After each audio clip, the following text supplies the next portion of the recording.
السلام علیکم ورحمۃ اللہ وبرکاتہ۔ ناظرین، آپ دیکھ رہے ہیں زین مدنی اسلامک چینل اور میں ہوں آپ کا میزبان محمد زین مدنی۔ ناظرین، جیسا کہ آپ کو معلوم ہے کہ ہم ریاض الصالحین ریکارڈ کر رہے ہیں۔ آج ہم ریاض الصالحین کی حدیث نمبر 30 ریکارڈ کریں گے۔ آپ سے التماس ہے کہ ہمارے چینل کو سبسکرائب کریں، لائک کریں، شیئر کریں، بیل آئیکن پہ کلک کریں تاکہ ہر آنے والی نئی ویڈیو آپ تک پہنچ سکے۔ نحمدہ ونصلی علی رسولہ الکریم، اما بعد فاعوذ باللہ من الشیطان الرجیم، بسم اللہ الرحمن الرحیم۔ ریاض الصالحین جلد اول اور باب نمبر 3، باب الصبری، صبر کا بیان، اور حدیث نمبر 30۔ حضرت صہیب رضی اللہ عنہ سے روایت ہے کہ رسول اللہ صلی اللہ علیہ وسلم نے فرمایا، تم سے پہلے لوگوں میں ایک بادشاہ تھا اور اس کا مشیر ایک جادوگر تھا۔ جب جادوگر بوڑھا ہو گیا تو اس نے بادشاہ سے کہا، بے شک اب میں بوڑھا ہو گیا ہوں، ایک لڑکا میرے سپرد کر دو تاکہ میں اسے یہ جادو کا علم سکھا دوں۔ چنانچہ بادشاہ نے ایک لڑکا اس کی طرف بھیجنا شروع کر دیا جس کو وہ جادو سکھایا کرتا تھا۔ اس کے راستے میں ایک پادری کا بھی ٹھکانہ تھا، اور وہ لڑکا جب بھی جادوگر کے پاس گیا تو راستے میں پادری کے پاس بھی تھوڑی دیر کے لیے بیٹھا۔ اس لڑکے نے اس کی باتیں سنی تو اچھی لگیں، چنانچہ وہ جب بھی جادوگر کے پاس جاتا تو گزرتے ہوئے راہب یعنی پادری کے پاس بھی بیٹھ جاتا۔ جب وہ جادوگر کے پاس آتا تو دیر سے آنے کی وجہ سے جادوگر اسے مارتا۔ اس نے راہب کو بتلایا۔ راہب نے اسے کہا، جب تمہیں جادوگر سے مار کا ڈر ہو تو یہ کہہ دیا کرو کہ مجھے میرے گھر والوں نے روک لیا تھا، اور جب گھر والوں سے ڈر ہو تو کہہ دیا کرو کہ جادوگر نے مجھے روک لیا تھا۔ چنانچہ اسی طرح دن گزرتے رہے کہ ایک دن لڑکے نے اپنے راستے میں ایک بہت بڑا جانور دیکھا جس نے لوگوں کا راستہ روک رکھا تھا۔ لڑکے نے دل میں کہا، آج پتہ چل جائے گا کہ جادوگر افضل ہے یا راہب۔ اس نے ایک پتھر پکڑ لیا اور کہا کہ اے اللہ، اگر راہب کا معاملہ تیرے نزدیک جادوگر کے معاملے سے زیادہ پسندیدہ ہے تو تو جانور کو اس پتھر کے ذریعے سے مار دے تاکہ راستہ کھل جائے اور لوگ گزر جائیں۔ چنانچہ یہ دعا کر کے اس نے پتھر اس جانور کو مارا جس سے وہ ہلاک ہو گیا اور لوگ گزر گئے۔ وہ لڑکا راہب کے پاس آیا اور اسے یہ واقعہ بتلایا۔ راہب نے اسے کہا، بیٹے، آج تم مجھ سے افضل ہو، تمہارا معاملہ جہاں تک پہنچ گیا ہے میں وہ دیکھ رہا ہوں، اور عن قریب تم آزمائش میں ڈالے جاؤ گے، لہٰذا جب آزمائش کا یہ مرحلہ آئے تو تم میرے بارے میں لوگوں کو مت بتلانا۔ اور یہ لڑکا مادرزاد، اندھے اور کوڑی کو اللہ تعالیٰ کے حکم سے درست کر دیتا تھا اور دیگر تمام بیماریوں کا علاج کرتا۔ بادشاہ ایک درباری یعنی ہم نشین اندھا ہو گیا۔ بادشاہ کا ایک درباری یعنی ہم نشین اندھا ہو گیا تو اس نے جب سنا تو وہ بہت سے ہدیے لے کر لڑکے کے پاس آیا اور اس سے کہا کہ اگر تم مجھے ٹھیک کر دو تو یہ سارے ہدیے جو یہاں میں ساتھ لایا ہوں تمہارے ہیں۔ لڑکے نے کہا، میں کسی کو شفا نہیں دیتا، شفا صرف اللہ تعالیٰ دیتا ہے۔ اگر تم اللہ تعالیٰ پر ایمان لے آؤ تو میں اللہ تعالیٰ سے دعا کروں گا تو وہ تمہیں شفا عطا کر دے گا۔ چنانچہ وہ اللہ پر ایمان لے آیا اور اللہ تعالیٰ نے اسے شفا عطا فرما دی۔ وہ ٹھیک ہونے کے بعد بادشاہ کے پاس آیا اور اس کے پاس اس طرح بیٹھ گیا جیسے وہ بیٹھا کرتا تھا۔ بادشاہ نے اس سے پوچھا، تیری بینائی کس نے بحال کر دی؟ اس نے کہا، میرے رب نے۔ بادشاہ نے کہا کہ کیا میرے علاوہ تیرا کوئی اور رب ہے؟ اس نے کہا، میرا اور تیرا رب صرف ایک یعنی اللہ تعالیٰ ہے۔ بادشاہ نے اسے گرفتار کر لیا اور اس کو سزا دیتا رہا حتیٰ کہ اس نے اس لڑکے کا پتہ بتلا دیا۔ چنانچہ لڑکے کو بادشاہ کی خدمت میں لایا گیا۔ بادشاہ نے اس سے کہا، بیٹا، تیرے جادو کا کمال اس حد تک پہنچ گیا ہے کہ تو مادرزاد اندھے اور کوڑی کو درست کر دیتا ہے اور بھی فلاں فلاں کام کر لیتا ہے۔ لڑکے نے کہا، میں کسی کو شفا نہیں دیتا، شفا دینے والا صرف اللہ تعالیٰ ہے۔ بادشاہ نے اسے بھی گرفتار کر لیا اور اسے سزا دیتا رہا حتیٰ کہ اس نے اس راہب کا پتہ بتلا دیا۔ چنانچہ راہب کو پیش کیا گیا۔ راہب سے کہا گیا کہ تم اپنے دین سے پھر جاؤ۔ اس نے انکار کر دیا تو بادشاہ نے آڑا منگوایا اور اس آرے کو اس کے سر کے عین درمیان مانگ والے مقام پر رکھ دیا اور اس کے سر کو چیر دیا یہاں تک کہ اس کے سر کے 2 حصے ہو گئے۔ پھر بادشاہ کے ہم نشیں یعنی درباری کو لایا گیا۔ اس سے کہا گیا کہ تم اپنے دین سے پھر جاؤ۔ اس نے بھی انکار کر دیا۔ چنانچہ آرا کے ذریعے اس کے سر کی مانگ والے مقام پر آرا کو رکھ کر اس سر کو چیر دیا گیا جس سے اس کے سر کے 2 ٹکڑے ہو گئے۔ پھر لڑکے کو لایا گیا۔ اس سے کہا گیا کہ اپنے دین سے پھر جا۔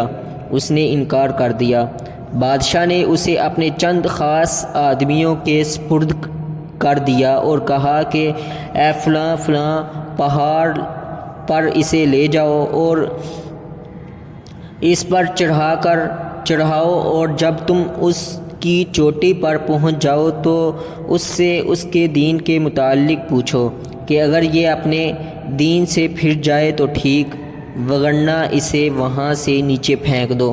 چنانچہ وہ اسے لے گئے اور اسے پہاڑ پر لے کر چڑھے تو لڑکے نے دعا کی کہ اے اللہ، تو ان کے مقابلے میں جیسے تو چاہے مجھے کافی ہو جا۔ چنانچہ پہاڑ لرزا جس سے سب نیچے گر گئے۔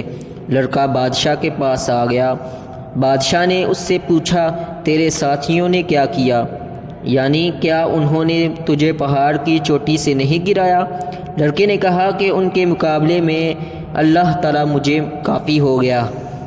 بادشاہ نے اسے پھر اپنے چند خاص آدمیوں کے سپرد کر دیا اور ان سے کہا کہ اسے لے جاؤ اور کشتی میں سوار کرو اور سمندر کے درمیان لے جا کر کے اس سے پوچھنا کہ اگر یہ اپنے دین سے پھر جائے تو ٹھیک ہے، وگرنہ اسے سمندر میں پھینک دینا۔ چنانچہ وہ اسے لے گئے اور اس نے کشتی میں بیٹھ کر یہ دعا کی کہ اے اللہ، ان کے مقابلے میں جیسے تو چاہے کافی ہو جا۔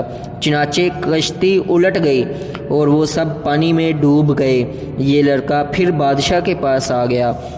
بادشاہ نے اس سے پوچھا، تیرے ساتھیوں نے کیا کیا؟ یعنی انہوں نے تجھے سمندر میں نہیں پھینکا؟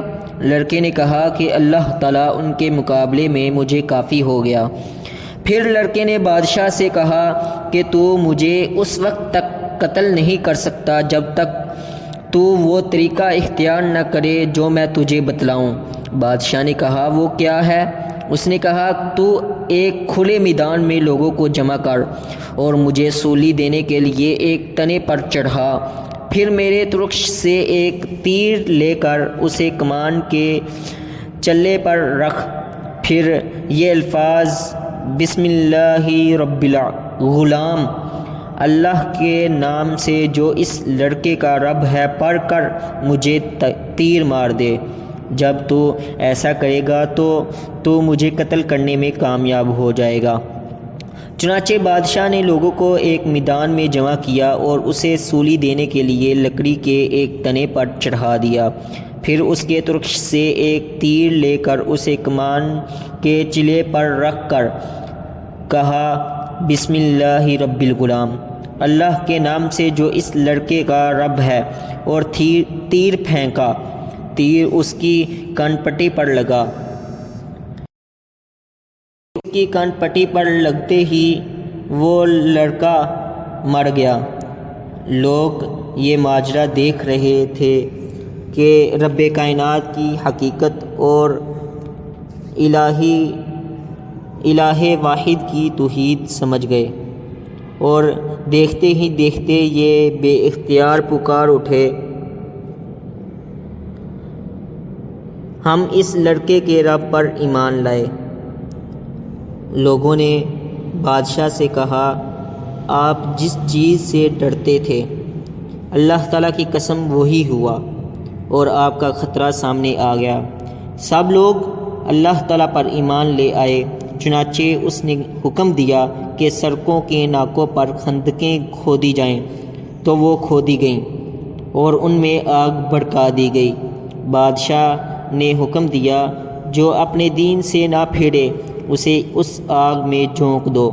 یہ اس سے کہا جائے، آگ میں داخل ہو جا۔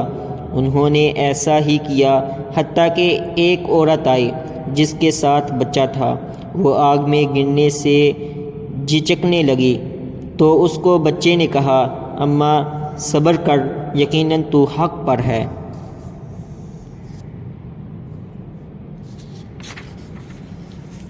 راوی اس حدیث کے فوائد و مسائل اخذ کرتے ہوئے حافظ صلاح الدین یوسف صاحب اس حدیث کے فوائد و مسائل میں پہلا مسئلہ یہ تحریر کرتے ہیں کہ اس حدیث میں سب سے بڑا سبق یہ ہے کہ دین کی راہ میں جو بھی مشکلات آئیں انہیں صبر و عزیمت سے برداشت کیا جائے، اور دین کی مصلحت کا تقاضا ہو تو جان تک قربان کر دی جائے۔ دوسرا مسئلہ یہ تحریر کیا کہ اولیاء اللہ کی کرامات برحق ہیں۔ اللہ تعالیٰ کی حکمت و مشیت جب اس کی متقاضی ہوتی ہے، اللہ تعالیٰ کی مشیت جب اس کی مقتضی ہوتی ہے تو وہ انہیں اپنے بندوں کے ہاتھوں سے ظاہر کرواتا ہے۔ تیسرا مسئلہ یہ تحریر کیا کہ قرآن کریم کی صداقت کا اظہار کہ اس نے اصحاب الاخدود جیسے نہایت محتم بالشان تاریخی واقعات کو بیان فرمایا، جن پر لیل و نہار کی دبیز تہیں پڑ چکی تھیں اور زمانہ انہیں فراموش کر چکا تھا۔ چوتھا مسئلہ یہ بیان کیا کہ حدیث کے بغیر قرآن کی تفسیر و توضیح ممکن نہیں۔ اگر حدیث میں کھائی والوں کا یہ واقعہ بیان نہ ہوتا تو اصحاب الاخدود کی صحیح حقیقت سے آگاہی ممکن نہ ہوتی۔ حدیث نے قرآن کے اس اجمال کی تفصیل اور اس ابہام کی توضیح کی۔ پانچواں مسئلہ یہ تحریر کیا کہ داعیان حق کے لیے اس قسم کے واقعات استقامت کا باعث ہیں۔